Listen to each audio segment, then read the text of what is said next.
Hello, everyone. I'm Lana Zach. We are following breaking news. The IDF says Iran has launched drones towards Israel. This is not unexpected. It's in retaliation for a strike in Syria this month that killed 7 Iranian military officers at the consulate there. Iran blames Israel for that strike. Israel has not taken responsibility for it. I also want to let you know that we are hearing from the Israeli military. They say that these drones will take several hours before they are actually there in Israeli airspace. We have also a statement from the IDF. They said a short while ago, Iran launched UAVs from within its territory toward Israel. The IDF is on high alert and is constantly monitoring the operational situation. The IDF Aerial Defense Array is on high alert, along with IAF fighter jets and Israeli Navy vessels that are on a defense mission in Israeli airspace. The IDF is monitoring all targets. Additionally, we heard from the Prime Minister, Benjamin Netanyahu, who said our defense systems are deployed. We are prepared for any scenario, both in defense and attack. We will protect ourselves from any threat, and we will do so with coolness and determination.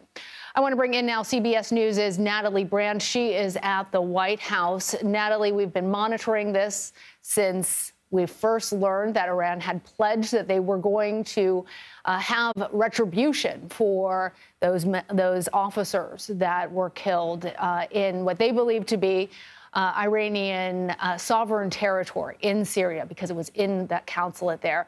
President Biden has said many times that America is devoted to defending Israel. Talk to us about what support from the U.S. looks like.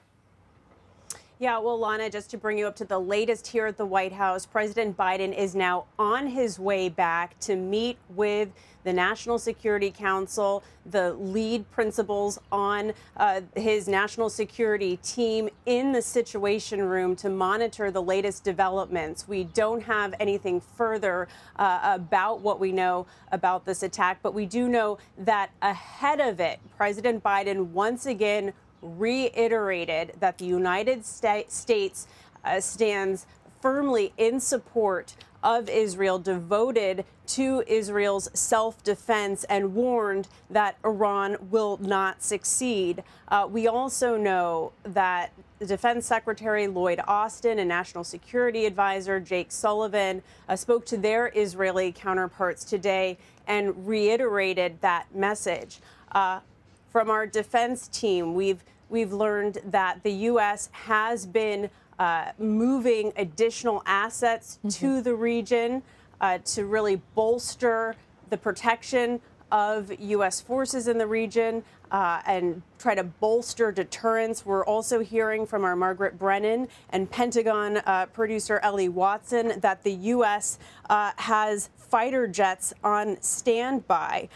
Israel, as we know, says that it's been preparing for this attack, for the worst case scenario of what sources told CBS News could be more than 100 drones and ballistic missiles. But at the same time, experts on the region have said that while they believe Iran seeks retaliation, they also believe that Iran does not seek conflict or a situation that would draw in the United States. Lana. Yes, and I just want to be clear for our viewers that those were some of the assets that Iran has, but we do not know that all of that has, in fact, been deployed. In fact, That's the right. latest that we've been seeing are that the number of drones are in the tens rather than the hundreds.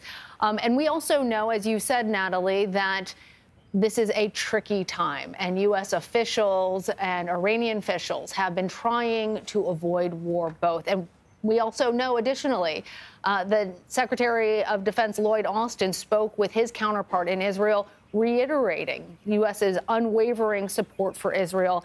As you mentioned, Margaret Brennan said that there are several U.S. assets in the area, including the Navy destroyer USS Carney, that's positioned in the central Mediterranean, and USS Arleigh Burke, which remains in the eastern Mediterranean. And Margaret also reports that the U.S. is positioned to shoot down those drones as they are making their way now to Israel. So just to be clear for our viewers, those drones have been launched. We are not sure exactly how many there are, but that both Israel and the United States are prepared for those incoming drones and intend to shoot them down over the course of the next few hours.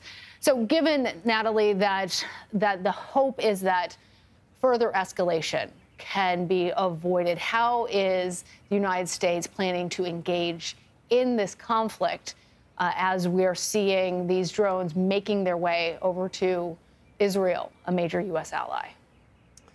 And that remains to be seen because, as you've been mentioning, there's so much that we just don't know right now. Margaret Brennan, from her reporting, we know that the U.S. preference here is that the Israeli government wait and assess the impact of what's to come of an attack and then calibrates its response depending on the outcome here. Again, experts I've been talking to on the region, one Iranian expert from the Middle East Institute says that really what remains to be seen is how Israel will respond to an attack by Iran.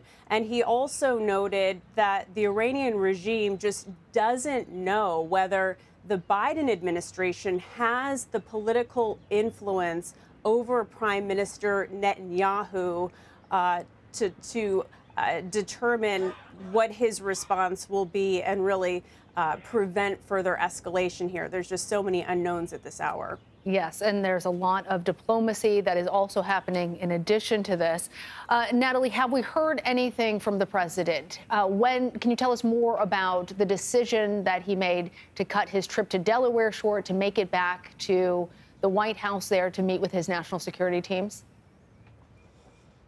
Well, we know that this is obviously a situation they've been taking extremely seriously. They've been monitoring things changing hour by hour here. So we received word this afternoon that he would, in fact, be cutting short his weekend trip to Delaware to return and be here in person to consult with his national security team, the Defense Secretary, National Security Advisor Jake Sullivan, and monitor this as it unfolds, because, again, what's really key here is how Israel potentially responds and how this could potentially involve the United States. Again, we don't have a new statement from the White House or President Biden as of yet, but Friday he made clear that the U.S.